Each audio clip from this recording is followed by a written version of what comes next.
Assalamu alaikum. My name is Abdullah. Today I'm going to talk about is 1973's Constitution. What is Constitution? सबसे पहले हम बात कर लेते हैं कि Constitution है क्या. ये एक set of laws and principles हैं जिनके तहत एक गवर्नमेंट स्टेट को या कंट्री को चलाती है.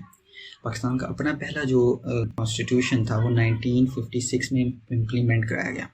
फिर उसके 2 साल बाद ही जनरल अयूब खान ने मुल्क में मार्शल लॉ लगाकर उसको ख़त्म कर दिया. 1962 में जनरल अयूब खान ने एक नया कॉन्स्टिट्यूशन इम्प्लीमेंट किया, लेकिन जनरल अयूब खान के रेजिग्नेशन के बाद 1973 में एक नया कॉन्स्टिट्यूशन आया. 14 अगस्त 1973 को जब जुल्फ़िकार अली भुट्टो ने as a prime minister charge लिया. This constitution has 12 parts and 280 articles. Okay, let's talk about its making and development.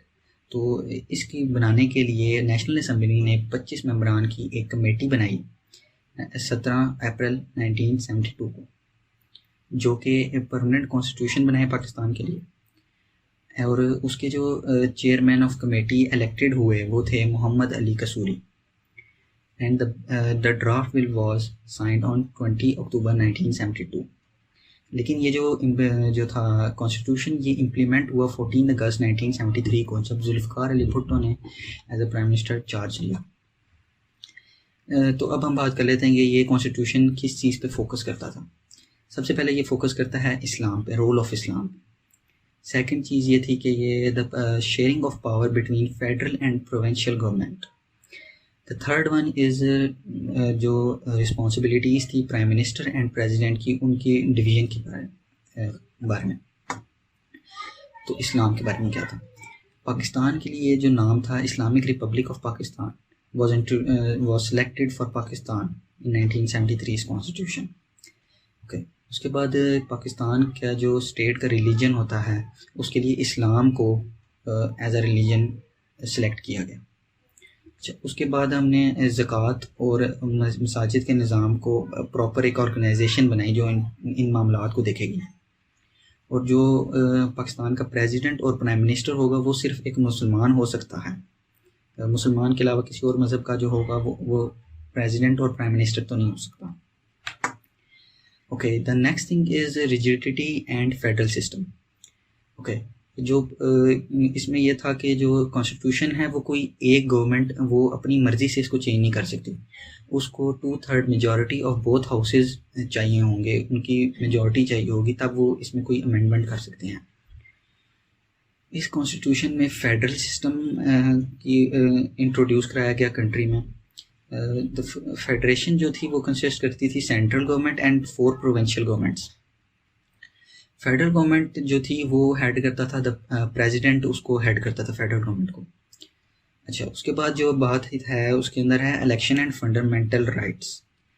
अच्छा, नेशनल असम्बली और प्रोविंशियल असम्बली के जो मेंबरान होंगे वो डायरेक्टली इलेक्टेड बाय पीपल होंगे. ठीक है, और उसके बाद इसके अंदर स्लेवरी और फोर्स लेबर को बिल्कुल मना किया गया और इसके ख़िलाफ़ जो है कार्रवाई की सख्त इक़दाम लिए गए इसके ख़िलाफ़. उसके बाद लोगों को फ्रीडम ऑफ स्पीच दिया गया, फ्रीडम ऑफ बिज़नेस दिया गया.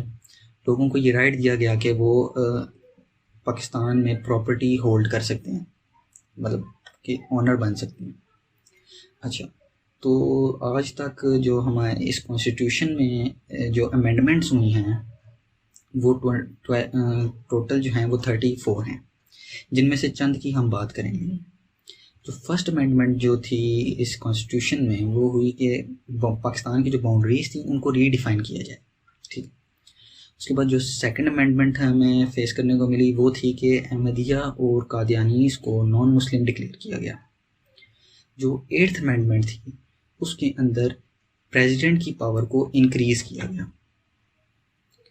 अच्छा, जो 11th अमेंडमेंट आई उसके अंदर जो ख़वातीन की सीट्स थी नेशनल असम्बली और प्रोविंशियल असम्बली दोनों में उनको इंक्रीज़ किया गया. ठीक.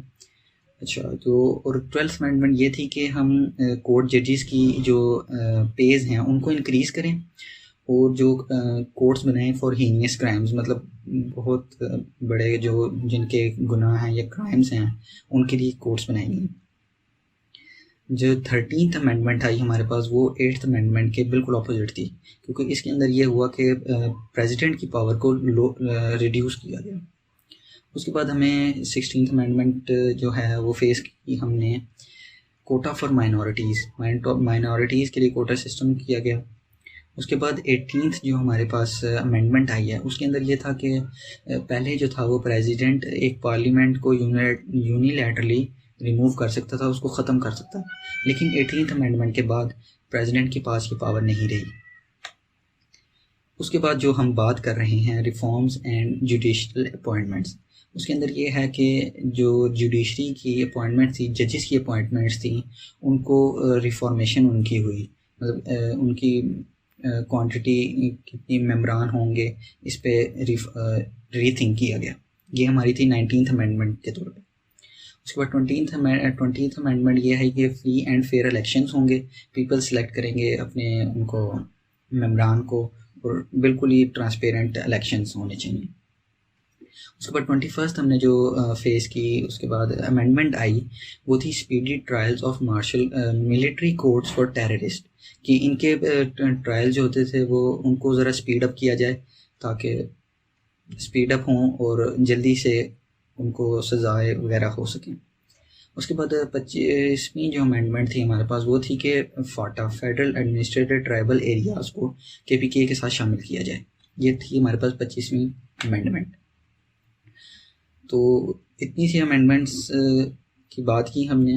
اس کے بعد ہم اس کنکلوژن پہ پہنچتے ہیں کہ اس کانسٹیٹیوشن کی کنکلوژن یہ ہے کہ اس کانسٹیٹیوشن کو بنانے کے لیے کافی محنت کی گئی، جو میکسیمم ایفرٹس تھیں لوگوں کی وہ ڈالی گئیں۔ اس کے بعد یہ جو کانسٹیٹیوشن تھا یہ پچھلے 1956 اور 62 کے کانسٹیٹیوشن سے سب سے بہترین تھا، اور اس کے اندر لوگوں کو فنڈامنٹل رائٹس دیے گئے تھے، اور یہ جو کانسٹیٹیوشن تھا وہ اکارڈنگ ٹو اسلام تھا۔ اس کے بعد اس کے اندر یہ کانسٹیٹیوشن ڈیموکریسی کو سپورٹ کرتا تھا۔ This was all from my side, thank you, اللہ حافظ۔